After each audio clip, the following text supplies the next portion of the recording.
siko bivuze umwuka araza, haza umwuka ahagarara imbere y'Uwiteka aravuga ati nijye uzamushukashuka. Muri iri jambo ndabyemeye. Uwiteka ati se uzamushukashuka ute? Nawe ati ni ibintu napanze yewe. Nzagenda mpinduke. Urumva mbere sinariwe ibinyoma, nari umwuka muzima ndetse wera rwose ukora neza, ariko nzagenda mpinduka w'ibinyoma mu kanwa k'abahanuzi be bose. Ndatangazwa no kubona Uwiteka yaravuze ngo ni nk'akamukoze mu ntoki. Ugati vrema kudahitya urakoze, genda kabisa, genda uzamushukashuka kandi ndabibonye uzabishobora. Singibi genda ugira ucyo nabibonye uzagira ute uzabishobore. Ati umva shofe ubanza umunyuza ahantu ku iduka la Comete, abanza hakuri costume. Niba umuhanuzi yarararikiye costume, biragoye ko ari buvuge ibiri ukuri hano. Ntabwo bishoboka. Nyamara kandi nubwo costume yaba yajemo n'imodoka nziza yo kuzana, ukwiriye kumeramo nka Mikaye wavuze ngo naho umwami yampi bingana bite sindi buvuge ibinyuranye n'iby'akanwa k'Uwiteka kavuze. Sindi bunyuranye n'ibivuye ku mutima w'Imana. Haleluya. Rimwe cyane inshuti zacu, inshuti za Mumuriza GB Ministries, twongeye kubasuhuza mu izina rya Yesu, tuvuga ngo amahoro y'Imana abane namwe aho muherereye hirya no hino. Twongeye kugirirwa neza rero kuba twongeye kubonana uyu munsi, tuje hano kuri kamera kugira ngo tuvuge kugira neza kw'Imana, dusubize ibibazo muba mwibajije mudasobanukiwe, kugira ngo umushumba wacu adusobanurire kurushaho. Hanyuma namwe mujye musubira inyuma musome Bibiliya zanyu, hanyuma musabe Mwuka Wera kugira ngo azabaganirize, kuko Mwuka Wera twese niwe utuganiriza, ariko biterwa n'ukuntu wamuhaye umwanya. Iyo utamuhaye umwanya yagukura hehe? Rero twemere dushaka igihe cyo kwicara kugira ngo Mwuka w'Imana atuganirize natwe mubyo tuba tutasobanukiwe. Reka rero dusenge twakira umushumba atuganirire. Mwami mwiza, tuguhaye icyubahiro, turagushimira ubwo uyu munsi mwiza twongereye. Ni umunsi w'amahoro n'umunezero n'ibyishimo, kuko niko ijambo ryawe ribitubwira. Turagushimira ko twemereye dutanga ijambo uyu munsi wa none, tugabura ku byawe uba waduhaye, kugira ngo dusobanukirwe kurushaho. Umushumba wacu umugisha, data umugirire neza, ukomeze kumuha ubwenge bwawe n'ubumenyi, asobanukirwe kurushaho kugira ngo agaburira amahanga. Turagushimiye rero, uduhana umugisha n'abera bose aho bari hirya no hino, bakurikire kandi nabo basobanukirwe ukuri. Tuguhaye icyubahiro ko musha gusenga kwacu ni mu izina rya Yesu. Amen. Mushumba, uyu munsi twongeye kugirirwa neza, tuguhaye ikaze. Yego murakoze cyane, Imana umugisha. Twabonye ntabwo tujya tubimenyera, kuko tuzi neza ko mwahamagawe n'Imana, kandi iyo Mana ihamagare ko ishaka. Iyo yaguhamagaye ntihamagare mugenzi wawe, ntabwo twabifata nk'ibintu bisanzwe. Itoranye ko ishaka, igatuma uko ishaka. Rero turashimira Imana cyane ko yabatumye kandi mukatwemerera gukorana uyu murimo w'ihumure, duhumuriza abantu ku bikomere bagenda bahura nabyo. Ni byinshi cyane, nubwo tuzabirangiza vuba kugeza Kristo agarutse. Rero mushumba, mutwemereye twatangira, hari ikibazo abantu bambajije ngira ngo tuganireho. Birakorwa cyane muri iyi minsi, niba ari iminsi y'imperuka, niba ari ibihe bigenda biha ibindi, ariko turimo turahura n'ibintu byitwa ubuhanuzi, kandi ari ubuhanuzi bw'ibinyoma. Impamvu mbyita ibinyoma ni uko babahanurira ntibisohore, ariko tuzi neza y'Imana yagutumyeho umuntu akaguhanurira biranasohora. Ibyo yakuvuzeho, niba ari ibikurwaho, niba ari ibisohora, birasohora. Ariko barahanurirwa ntibikunde, kandi batanze ituro ryo guhanurirwa, hanyuma bakabahanurira ariko ntibikunde. Ese mushumba, ni gute wamenya abahanuzi b'ibinyoma muri iyi minsi, kugira ngo umuntu abirinde, kugira ngo umuntu ye kumubwira ngo rega urwo rugo urimo si urwawe, uwo mugore ufite si uwawe, musho haguruka sohoka.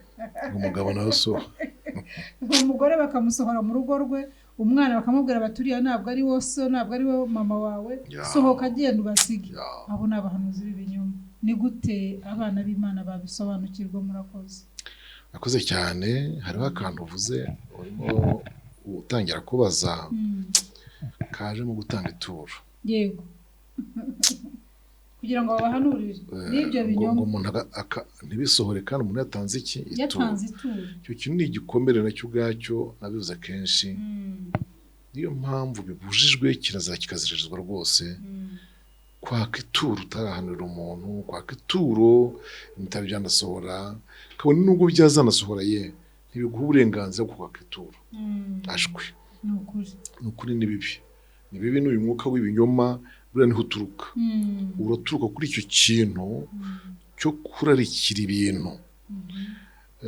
kandi umuntu wahanuye afite ibyo ararikiye mu wahanurira n'Imana ubwayo ibasha kubyimana kuko niyo ibisohoza urabyumva niba ari ivuze nayisohoza ibasha kubyimana kugira ngo uriya muntu hari ahantu hanze amaso ye kugira icyo avanayo ndavuga uhanura ahanze amaso ibihembo n'ingororano avana hariya iturabibone ibasha rero kumwimya icyo kuvuga cyangwa ibyo avuze ntibisohore yego kugira ngo kiriya kintu yo kuzakibona uriya nawe uritanga reka dufate urugero ndumva ruje hafi kugeza ubu leta y'u Rwanda iyihana icyaha cya ruswa ihana nde mbonye urugero rwa hafi rero n'ibindi ko bimeze buriya mu by'ukuri utanga ituro ryo guhanurirwa ryo guhanuza n'uryakira bombi bakwiye guhanirwa hamwe ari nk'ibintu amategeko akurikirana ariko nyamara nabonye nabikora mu minsi yashize nyamara yabikoze buriya mu bwenge bwa RIB Imana yabahaye nabonye barabikoze buriya kangaruka aho simbivugaho byinshi akura barabikoze pe rero ndasaba mbere ko nsubiza iki kibazo ubajije uhanuza ariko ni gutwata n'ubwa mbere tubivuze aha ngaho abantu ntibashake kubana n'Imana ku giti cyabo be kumera nk'aho hari undi muntu ubabanira nayo noneho igihe nikigera Imana igashaka kugira ikintu ivugana n'umuntu ni ukuri gore ntabwo Imana ashobora kugira icyo ivugana n'umuntu wayo ntago yamubura kandi ikindi cyantangaje mushiki wanjye ntishobora kuza kugusura ngo ugire ikivuga usigara ubyitiranya n'utuzozi cyangwa undi muntu n'ibitekerezo rero hari umuntu wambajije ariko mu by'ukuri ibwira abantu bakirwe gusa ndeka da n'abadakirwe bavuga kandi bakamenya ko yavuze none si ubona Nebukadinezari yaramenye ko ari Imana ivuze nubwo atibutse inzozi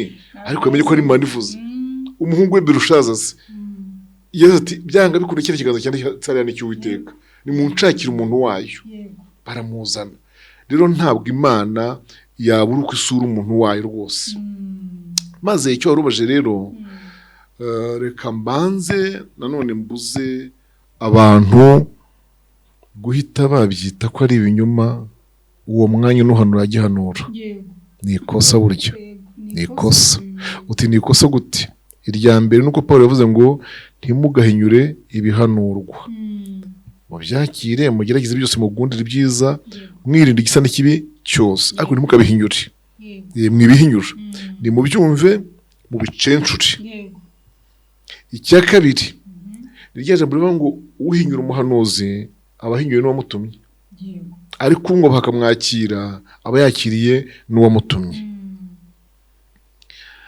aha hantu rero aho ngaho hombi niho abantu bakwiye guhagarara ko bati reka ndeke avuge maye reka ndeke avuge kuva kera rero abantu bavuga yuko ijambo ry'Imana rivuga ko ubuhanuzi bwemerwa busohoye burya kuva kera urareka akavuga hanyuma ukituriza hanyuma bwazasohora ugashima Imana urumva ko iyo ngiyo yagobye kuba impamvu ibuza umuhanuzi kubyishyuriza kuko warahanuye akagenda si usohoza nese ubihembesheje jade uhembesheje bitari byasohora byasohora se bukwiye kubihembesha kakamera nk'akazi gahoraho hanyuma rero hariho impamvu zikomeye 3 zituma ubuhanuzi bwabo ibinyoma. Icya mbere, hari igihe Imana ihagurutse umuhanuzi w'ibinyoma y'ubwayo yabyemeye, ikabyemera ko hahaguruka uw'ibinyoma. Ikintu kibabaje ni ukuntu ijya kwemera ko hahaguruka uw'ibinyoma, ibi bitewe n'ukuntu ibanye nabi n'ugiye guhanurirwa. Ibanye nabi n'ugiye guhanurirwa cyangwa abagiye guhanurirwa, kuko bashobora kuba umwe cyangwa bakaba benshi. Reka dufate urugero rw'amagambo ari mu gitabo cy'Abami. Amagambo ari mu gitabo cy'Abami ba mbere, igice cya 22. Yego. Ndebera umurongo wa 20. Haravuga ngo Uwiteka arabaza ati, ninde uzashukashuka Ahabu ngo atabare agwe i Ramoti y'i Gileyadi? Umwe avuga ibye undi ibye. Nyuma haza umwuka ahagarara imbere y'Uwiteka aravuga ati, ni jye uzamushukashuka. Uwiteka aramubaza ati, uzamushukashuka ute? Nawe ati, nzagenda mpinduke umwuka w'ibinyoma mu kanwa k'abahanuzi be bose. Nawe aramusubiza ati, nuko uzamushukashuka kandi uzabishobore. Yego, genda ugira utyo, ntushaka kugarukira aho ngaho. Ariko 23 hakavuga ngo iki? Nuko rero dore Uwiteka ashyize umwuka w'ibinyoma mu kanwa k'abahanuzi bawe bose, kandi Uwiteka akuvuzeho ibyago. Bashiki banjye bene data, hari ikintu cya mbere nari mvuze cyitwa uko umuntu abanye n'Imana. Kwatuma Imana imurekurira iki? Abahanuzi b'ibinyoma.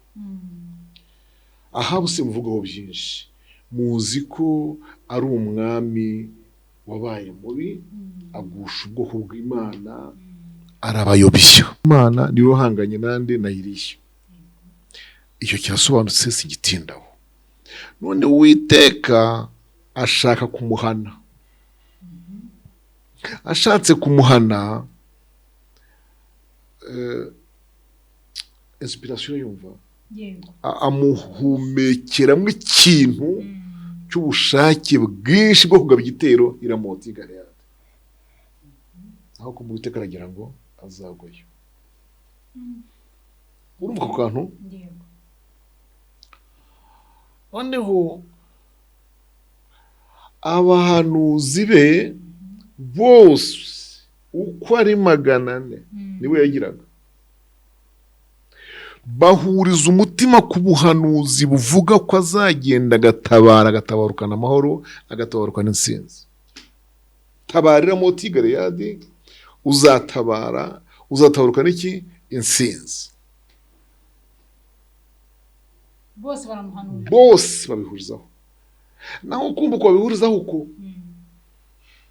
uwitwa Mikaya yagize iyerekwa. Niwe muhanuzi wenyine uriho ukuri utaravangirwa, ngo akaba yagize iyerekwa. Wagiye kubona ngo ubona Imana n'intebe yayo mu ijuru ryera. Ariko abantu berekwa ngo akagira Imana ibashimirwa ko yaduhaye kwerekwa. Ngo abona Imana irimo iribaza gutya ngo ariko ubu reba hano akunda vana hehe, ndavana umuntu tukashukira habura gutya ibazido, ndavana hehe umuntu tukashukira Ahabu kugira ngo ahaguruke atabarira Ramoti y'i Gileyadi maze ntume agwayo. Ndavana umuntu mushukashuka. Nubundi se ko abahanuzi bari bamuhanura. Ndeka ubwo nasubira mbaye nkusubiye inyuma. Byari tari byakabaho. Hari umwami uganje rwose mutwicara bamutekanye. Ariko atabanye neza n'Imana. Imana ibabaye. Iba irakajwe n'ubuzima bwa Ahabu. nuko mubanze mwibaze kugira ngo Imana aho yicaye mu ijuru ryayo ryera igira ikibazo. Ahubwo ndavuga ikibazo ndavana he? Ndabonaho umuntu umuncuka shukira. Uwo mwanya umwuka iteka agikomeje kwibaza ngo ndavana hehe umuntu ujya kunshukashukira habo ngo atabariramo Galeyadi. Nukuri naratangaye ngo umwuka ahagarara hafi y'Uwitekaho. Umwuka ahagarara hafi y'Uwitekaho. Tubaze turebe iki kintu, tubaze iki kintu mushiki wacu gute, tubaze iki kintu. Umwuka yahagaze aho ari Uwiteka umuhamagaye ngo naze, cyangwa umwuka yarenterevonye gusa ngo aze kimuri ikibazo Uwiteka afite. Ongera undebere mu magambo y'Imana uko havuga. Amagambo dusomye haravuga ngo iki? Nawe mumbwire. Uwiteka arabaza ati ninde uzashukashuka habo ngo atabara agwiramo Galeyadi? Umwe avuga ibye undi avuga ibye. Nyuma haza umwuka, ntabwo bongeyeho ngo ibinyoma cyangwa ukuri, aho mpumve neza, ahagarara imbere y'Uwiteka. Urumva ko ntiyari yahahoze. Haza umwuka. Iri jambo haza nuvuga ko uyu mwuka atari yahahoze. Uwiteka abaza ntabwo yari ahari. Uwiteka abaza byibazaho, ndetse njye ndabona Uwiteka yari nkaho ari wenyine mu ntebe ye, mu biro bye, arimo aribaza ninde wanshukashukira Ahabu ngo azeme igiti, azwemo n'igitekerezo cyo gutabara hehe, cyo gutera iramutse Galeyadi. Ariko intego yanjye ari iyihe? Ndashaka ko agoyo. Reka mbabwira akarangaha. Biragaragara ko Uwiteka iyo hari umuntu yakatiye urwo gupfa, yarambiwe. Ariko mvuze amagambo akomeye mwakagira Imana. Mvuze amagambo akomeye ahangaha.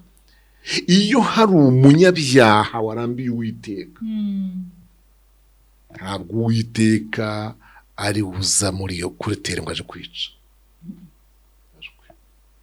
Amushakira hagwa n'ikimwica. Umwuka bivuze umwuka araza, haza umwuka ahagarara imbere y'Uwiteka aravuga ati nijye uzamushukashuka. Muri iri jambo ndabyemeye. Uwiteka ati se uzamushukashuka ute? Nawe ati ni ibintu napanze yewe. Nzagenda mpinduke. Urumva mbere sinariwe, sinariwe ibinyoma, nari umwuka muzima ndetse wera rwose ukora neza. Ariko nzagenda mpinduke uw'ibinyoma mu kanwa k'abahanuzi be bose. Ndatangazwa no kubona Uwiteka yaravuze ngo ni nk'akamukoze mu ntoki. Ugatsivema kudahitya urakoze. Genda kabisa. Genda uzamushukashuka kandi ndabibonye uzabishobora. Singibi?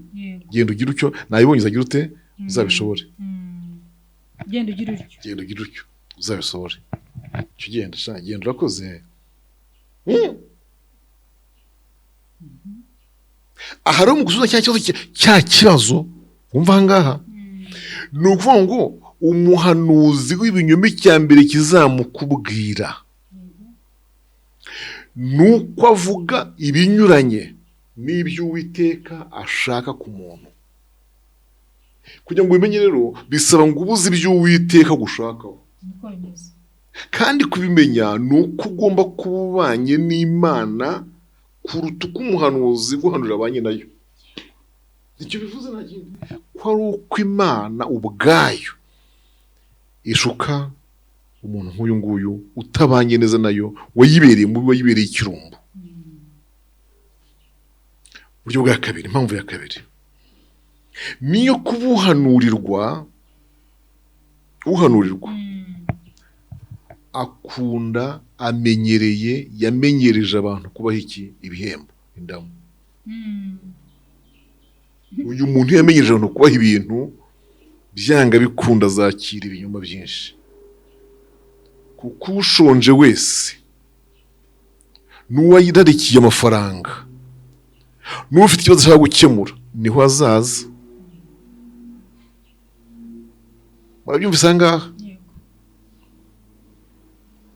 Icya gatatu kibi akaba aricyo mpagariho kujya kwambaza ibindi, ni ukuba umuntu bwe yiyiziho ko ari mubi akaba ashaka ko Uwiteka amuvugaho ibyiza.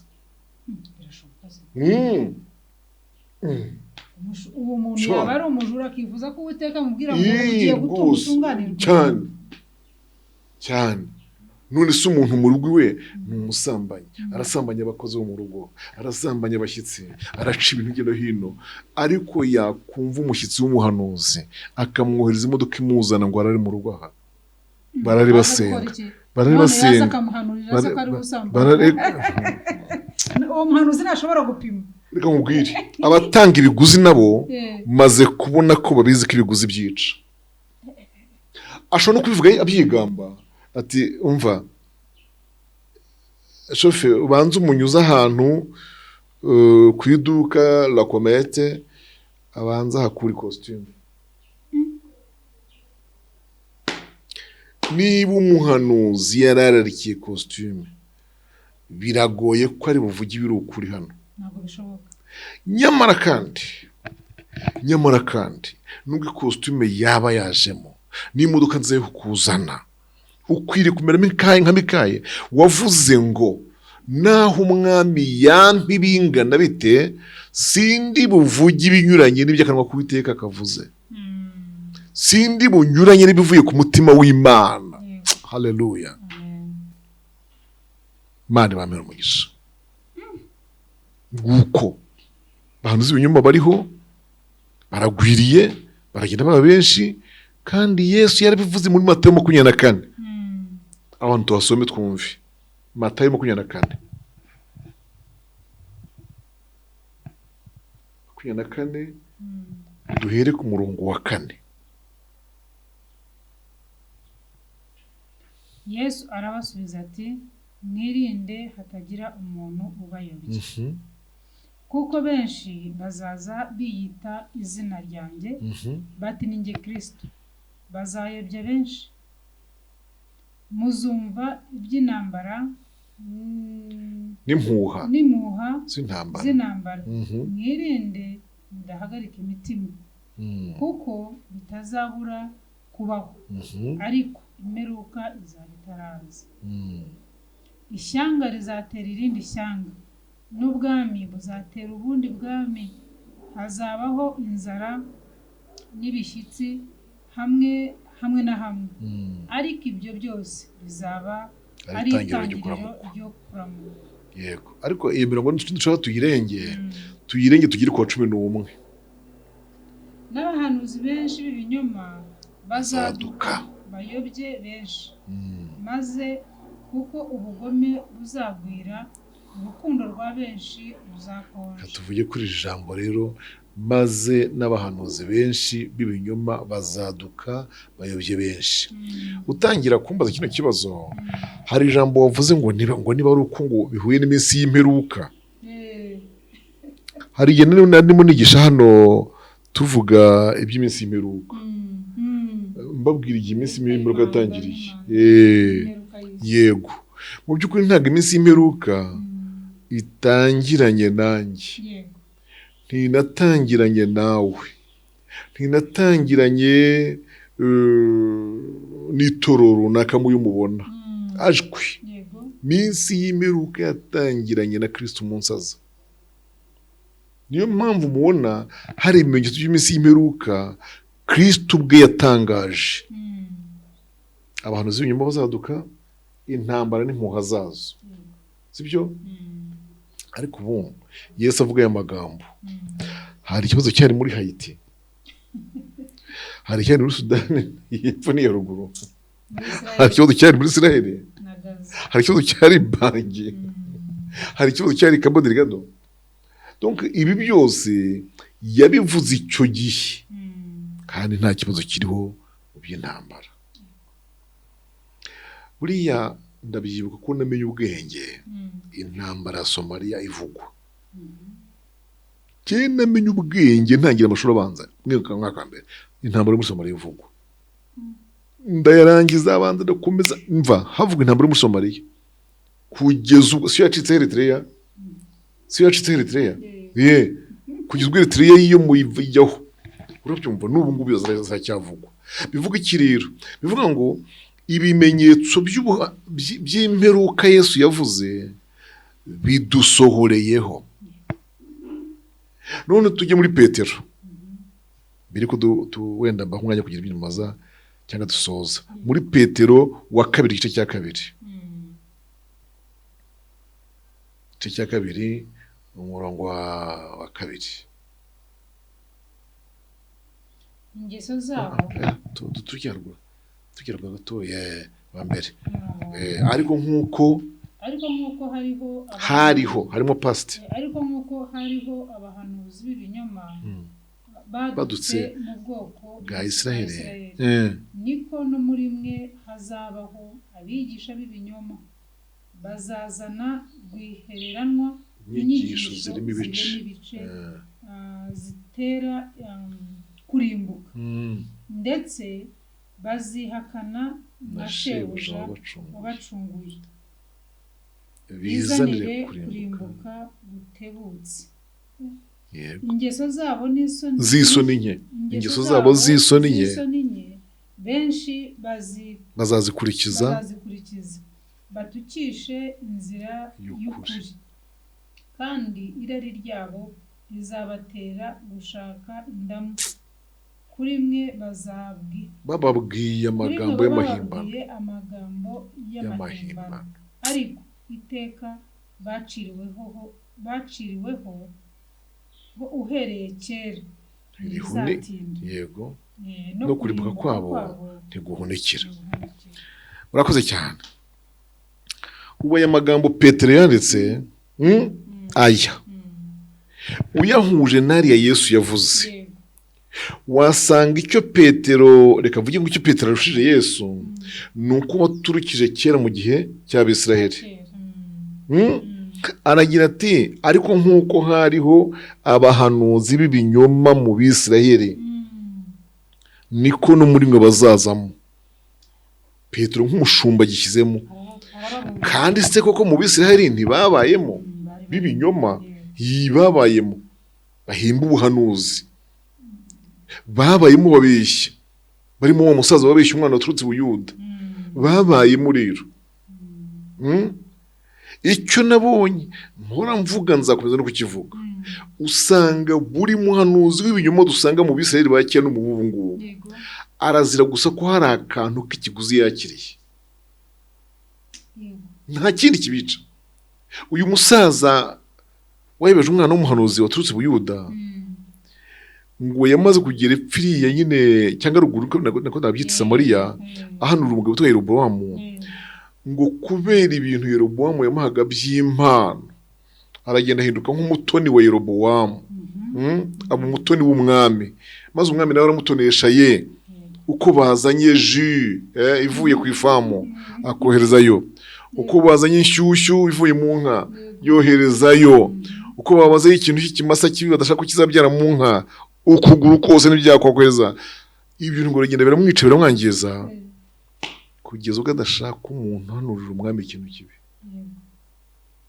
Ngiyo impamvu yahanganye n'abamwana w'umuhungu rero Petero ati nk'uko icyo gihe babayeho no mu minsi y'imperuka bazabahaba noneho bo babihindurire mu kintu cy'inyigisho bazana inyigisho zindi zirimo amagambo y'amahimbano kandi amagambo y'amahimbano ngo bazayababwirira kuko babashaka mw'iki indamu. Mana we Imana n'ukuri dufashe, Imana idufashe itugire neza. Mbabwire muri no minsi sigaye ngira impungenge z'imyigishirize y'abigisha. Myigishirize y'abigisha tuyisengere cyane kuko umwigisha arimo arasobanura ijambo ry'Imana uko yifuza ko risobanuka kutabangamiye uko ateye. Wakansubiramo basubiremo cyangwa niwo gusubiramo? Muri iki gihe umwigisha arimo arigisha inyigisho akazisobanura bitabangamiye uko ateye, akazisobanura uko ashaka, uburyo butabangamira uko ateye, butabangamira ingeso ze. Urabyumvise? idufashe. Iyi Bibiliya mureba ni igitabo cy'umwuka, n'iby'umwuka ngo bigomba gusobanuzwa iby'umwuka bindi, niko birivuga. Ariko abantu barayijyamo bakayisobanura uko bashatse, bakabivuga uko babyumva, babitewe n'ibyo bagira ngo bisubirize. Udashaka gutura arayijyamo agakuraho ikintu bita gutura, akagikuraho agikujeho ko Abalewi batakiriho. Urundi ndashaka gutura, yego namureba nta mpamvu yo kuzana itura. Ushaka urwango rw'ubwoko bwose nawe akagira ati kubw'uburwayi mwana wanjye Timoteyo by'umwaho gakeya, cyakagishyira hariya akayigisha cyo kugira ngo akunda n'umwe rutumure urukonje n'urushyushye. Urumva buretse wumvise. Ushaka ubusambanyi udashaka ko bucika kandi abufite ari ingeso ye, kagira ati ugusabye umuhe, mwaherewe ubuntu by'umutangira ubundi, ugusabye ugira ute umuhe. Wabyumvise icyo kintu? My God, hariho inyigisho nyinshi muri no minsi abantu barimo kwigisha zikubiye ku irari ryabo, kandi Paulo nawe yabyandikiye Timoteyo. Reka tuhasome igice cya 3. Igice cya 3 duhere ku murongo wa mbere. Umenye yuko mu minsi y'imperuka, ni mu rwa mbere ubwo ngubwo kuko hatangira hamutongera rwose. Yego yego. Icya 3 umurongo wa mbere turebe. Iri jambo ryo kwizera. Katujye mu cya 4. Sorry, ndagutongeye. Igice cya 4 ndagutongeye. Yego ahangaha. Ubwo ni Timoteyo wa mbere igice cya 4 umurongo wa mbere. Yego. Ariko umwuka avuga yeruye ati mu bihe bizaza bamwe bazagwa bave mu byizero, bite ku myuka iyobya n'inyigisho z'abadayimoni. Ibaza kugira ngo n'abadayimoni bagira inyigisho kandi zize mu rusengero, ntabwo bazigisha kuzimu kamera. Inyigisho z'abadayimoni bayobejwe n'uburyarya bw'abigisha b'abanyabinyoma, bafite inkovu z'ibyaha mu mitima yabo nk'iz'ubushye. Ibi nigeze kubivugaho. Komeza. babuza kurongorana, baziririza ibyo kurya Imana yaremye, kugira ngo abizera bakamenya ukuri babirye bashima. Kuko ibyo Imana yaremye byose ari byiza, ntiharimo icyo gutabwa iyo cyakiranywe ishimwe, kuko cyezwa n'ijambo ry'Imana. Garukira aho ngaho rero. Ayo magambo yose wumva nkuhaye nagaragaza ko abantu bashobora kubona aho bahera bakagurika inyigisho. Ariko umuntu akiri kizabitera nuko bagendana inkovu z'ibyaha muri bo nk'iz'ubushye. Kandi iki kintu tugiye kukivugaho ari inkovu y'ubushye itandukana n'izindi. Rero umuntu ufite inkovu z'ibyaha nk'iby'ubushye muri iri jambo utarakize icyaha burundu azajya ashaka inyigisho zigisegura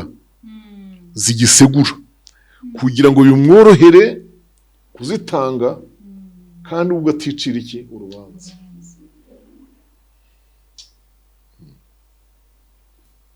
Pawulo mu kwandikira Timoteyo rero amubwira ko abo bantu bameze gutyo, bateye batyo, kubera ukuntu bimereye ubwabo hari inyigisho bazahindura. None dufata igice cya 4 rero cya Timoteyo wa 2, mvuga umuntu ava ku murongo wa mbere. Timoteyo wa 2 4 umurongo wa mbere. Haravuga ngo tongerera mu maso y'Imana no mu ya Kristo Yesu. Uzaciraho iteka abazima n'abapfuye ubwo azaboneka aje kwima ingoma ye. Kabiri, ubwiriza abantu ijambo ry'Imana, ugira umwete mu gihe kigukwiriye no mu kitagukwiriye. Uhane, uteshe, uhugure ufite kwihangana kose no kwigisha. Kuko igihe kizaza batazihanganira inyigisho nzima, ahubwo kuko amatwi yabo azaba abarya yifuza kumva ibibanezeza, bazigwiriza abigisha bahuje n'irari ryabo. Yego. Kane, kandi baziziba amatwi ngo batumva ukuri, bazayoba bakurikize imigani. Bakoze nshuti ya Kristo. Dore amagambo akomera ariyo nshaka gusorezaho. Icya mbere ni ukuba Pawulo abwira Timoteyo ati hari amagambo nk'atatu yakoresheje, sibyo? Ari mu murongo wa 2. Urumva? Uhane.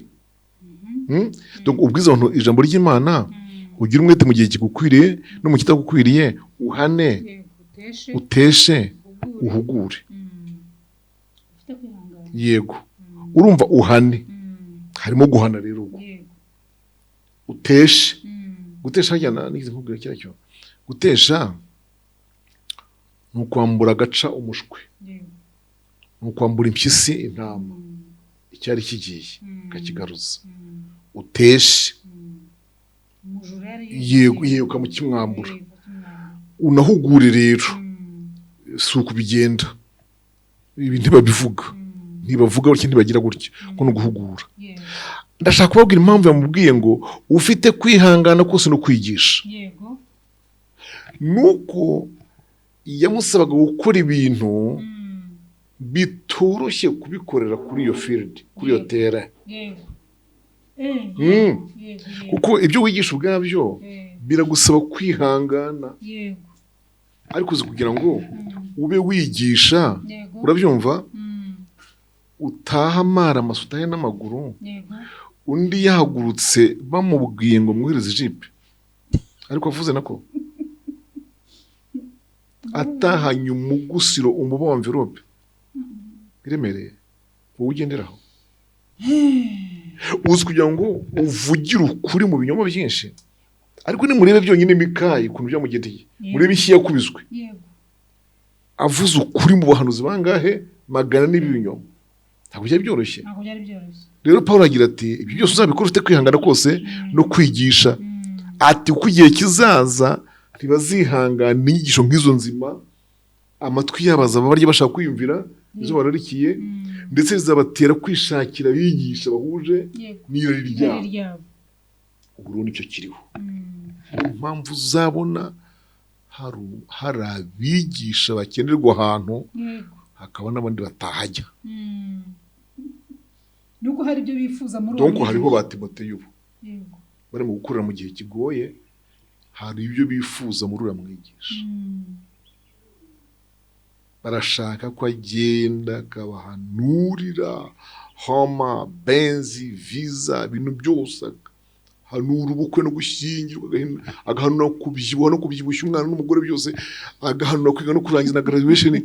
Ni ibyo bashaka. Gahanura kujya hanze. Yego. Ariko mu cyukuri kigendanye no kwihana ibyaha ntago wagishaka. Ntago wagishaka. Yesu dufashe rero tugarukira aho ngaho. Pawulo asoza amubwira ijambo. Hepfo ku murongo wa 8 wa 5 ukabyana kuri 5 kuri 5 ukanda gashaka. Ariko wewe wirinde muri byose, wemere kurengana, ukore umurimo umubwiriza butumwa bwiza, usohoze umurimo wawe ukabura iby'Imana. Haleluya. 5 ariko woweho wirinde muri bingahe? Yego, muri byose. ntabwo ari bike. ntabwo ari bike. Wirinde muri byose. Wirinde muri byose, mu mirire, mu minywere, mu kuherekezwa, mu kuza. Wirinde muri byose. Wemere kurengana nibiba ngombwa. Ubyemere, ubirenganire. Bitukirwe, ubushyangirwe, usuzugurwe, tahe n'amaguru. Reka mbabwire, hariho igihe najyaga kuvuga ubutumwa, icyo gihe cyose nababwiye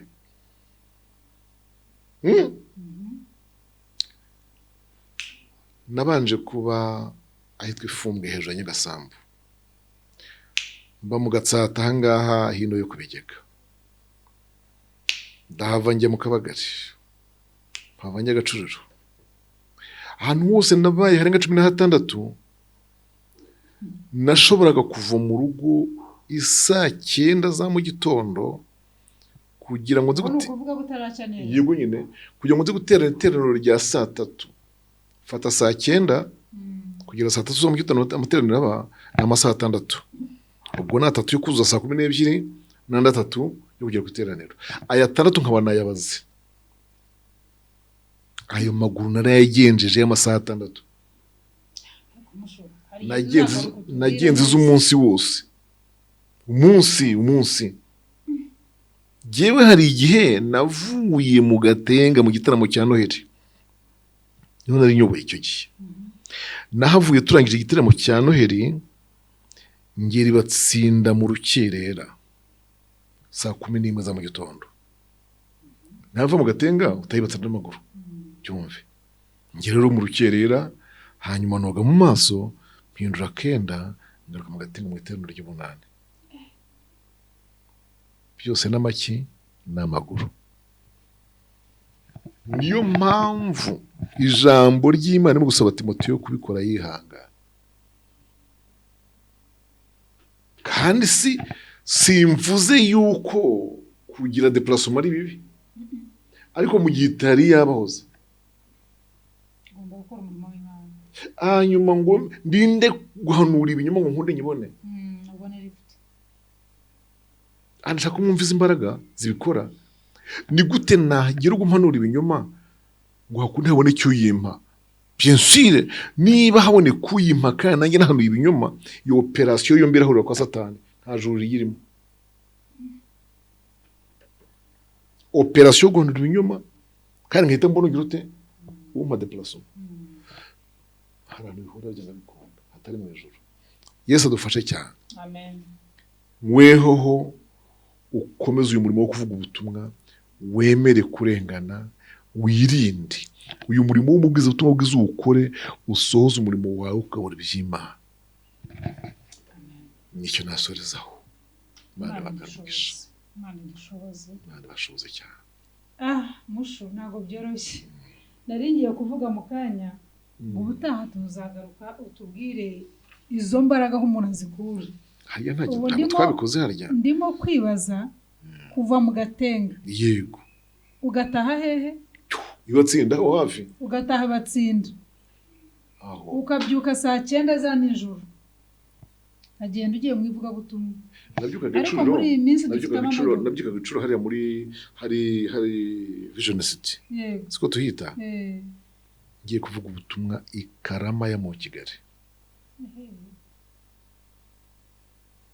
Nabyutse iwacu kuri Muhazi mu murenge wa Gikomero, ubu ngubu ni mu murenge wa Gikomero, Ikibara ku mazi. Ngiye kuvuga ubutumwa rwa Nkuba ikame hano hepfo hafi y'ikigo cya gisirikare, amasaha 9. Hanyuma ubwo bene kandi iyo terano nariteranye ntabwo narikererewe, ritangira mpari icyo gihe. Ubwo nimo kwibaza uwo muntu w'icyo gihe n'uw'iki gihe cy'imodoka zingahe bazagororerwa bimwe. Ntabwo bishoboka. Nega biravuga ngo ntabwo Imana ikiranirwa, ntabwo Imana ikiranirwa ngo yibagirwe imirimo. Urumva ibyangira bizi. Ibyangira bizi. Imirimo yabo irayizi, n'abigira tuzi. Izatugorera nyine bitewe n'umuhate wacu. Ariho igihe kimwe ndimo nigisha ijambo ry'Imana. Maze muri cyo bariho nsoreza mu nyihanganire. Mvuga ku ijambo Isaka yakoresheje abwira Esawu umuhungu we. icyo gihe yaramubwiye ngo yabajije wa muriganya Yakobo, ni iki kikubonesheje umuhigo vuba? Kubangutse ni igihe Yakobo yaraje kugabura ihene yabagiye hano ku kiziriko, ariko we yatumye umuhigo rwose akiri iyo mu ishyamba. Noneho ise aramaze ati, ni iki kikubonesheje umuhigo vuba? Irya jambo ubwaryo rirasobanura ko papa wacu azi igihe Esawu agendera n'igihagarikira. Kora hano nkubwire, azi igihe Esawu agenda n'igihagarikira. Yego. Azi rero n'abaje vuba babangutse. Ikintu cyaramfashije cyane. Ni iki kikubonesheje umuhigo vuba? Ndaramubeshya ngo ni uko Uwiteka Imana yampaye ishya n'ihirwe igendana nanjye. Arimo kubeshya ari ihene. Rero uriganya n'ibisanzwe, ariko nyir'umurimo azi imvune abakozi bavunikiye muri uyu murimo. N'izo bavunika uyu munsi wa none arazizi. Ikigaragara ni uko biragaragara ko dusabwa kugira ibintu twigomwa, twanga, turanga bwa buriganya twumvise, turanga kwa kuguzaguza, turanga kwandavura ngo turebe ko haleluya tutagirwaho n'umugayo. Ese Pawulo ntiyabyanditse abibwira Abakorinto, akababwira ngo erega ibyo byose nari mbyemerewe nanjye, ngo ndabyemerewe, ngo ariko nanga kubyaka no kubisaba, nanga kugira umuntu ntegeka kubinkorera, ngo ubutumwa bwiza butagibwaho n'umugayo ku bwanjye. Imana ibamire umugisha, murakoze cyane. Imana iguhe umugisha cyane mushumba. Ni amagambo atoroshye ariko abanyamwuka barayumva. Biragoye kuko iyo umuntu afite igitekerezo mu mutima we, hari ibyo muri we yumva agomba guhanura kandi akabihagarara yumva ari ukuri. Yego. Kugira ngo ubimukuremo ntabwo byoroshye, ariko umwuka w'Imana niba muntu udukurikira wifuza gukiranuka no kugenda nk'uko Imana ibisaba, ugendeye mu kuri kw'ijambo ry'Imana, iri jambo rikugwe neza kandi riguhindure rwose. Turabashimiye cyane mushumba. Ndumva amagambo y'ubuhanuzi bw'ibinyoma, buri umuntu akwiriye kwimenyera ibye, ukamenya ngo mbese nkeneye iki, nagikura hehe. Si ngombwa kubikura ku bahanuzi, si ngombwa kubatega amatwi. Yego batega amatwi, ariko wikumva yuko ari bo bagomba kugira icyo bakumarira. Nawe ugira uburyo wakwegerana n'Imana yawe. Erega Imana nirobanura ku butoni, uko ibicishaho kuri uwo muhanuzi nawe yabigucishaho. Hari igihe kenshi nagutumaho kuko iba yakubuze. Rero reka twe kumva twizeye abahanuzi cyane kurusha uko twizeye Imana yacu ko yatuvugisha. Igihe kimwe umuntu yigeze kuzambwira ibintu bitari byo, ndabibona ko ari kwa kundi abantu baza batitira, akubwira ati Imana yaraye imbwiye yuko ugomba kubigira utya. Ndamureba uko ugomba kugira ko ari uko hari ibyo yambwira ngo mbese ambwira ngo Imana yamubwiye ngo. Ndamubwira ariko ni byiza cyane ko Imana yakubwiye, ndayishimiye, ariko iyo Mana ntabwo ininya, nanjye reka nanjye mbwire, kuko ntabwo ndi kure yayo. Ndumva nsenga, ndumva ngerageje gutungana, kandi Imana yakubwiye nanjye yambwira. Wana igihe hanyuma tugategereza nanjye Imana ikazambwira. Noneho nimbwira nzagusubiraho, nzakubwira ngo nanjye ya Mana yambwiye, kuko ntabwo ari Imana dushikisha, ntabwo ari Imana tubwira ngo vuga Mana, vuga biriya bintu bambwiye nibyo ya. Nabwira Mana ndabizi ko utaninya, mbwira ibitunganye nibyo nifuza gukora. Imana nabyo yambwiye, ariko uwo muntu umubwiye niyo yaragiye ntiyagaruka, nitwongera kuvugana nayo kandi ntacyo kubwiye Imana, nta nicyo yabimbwiyeho. Rero Imana yacu iravuga bakundwa, mwihanga amaso n'amatwi mwumve ko umuhanuzi ugera ubuvuge. Ni ukuri hari igihe Imana ibatuma, hari igihe nababwiye ngo Imana nishaka kukuvugisha imuciyemo, urumva, izamuhagurutsa utamutumyeho. Icya kabiri, naza ariyo yamutumye, kimwe mu bintu bizamuranga. Dore abenshi bari aha ngaha na wa mwana w'umuhanuzi, Imana iramubwira iti ntugire ikintu wemera gufatayo. Twikomeza dusoze. Imana ibahe umugisha cyane. Reka dusenge dusoza, hanyuma dusengere imitima y'abantu kugira ngo bakire umwuka w'Imana. Niyo mpamvu yadusigiwe, yatwohereje kugira ngo adufashe gusobanukirwa. Imana ibahe umugisha. Mana yacu ishobora byose, turagushimye tugushimiye urukundo dukunda rugutera kuduhugura gutya, gutanga impuguro nk'izi n'inama z'umurimo ngo abantu bamenye uko bifata muri uyu murimo wawe, nuko bakoresha impano z'umwuka wabahaye.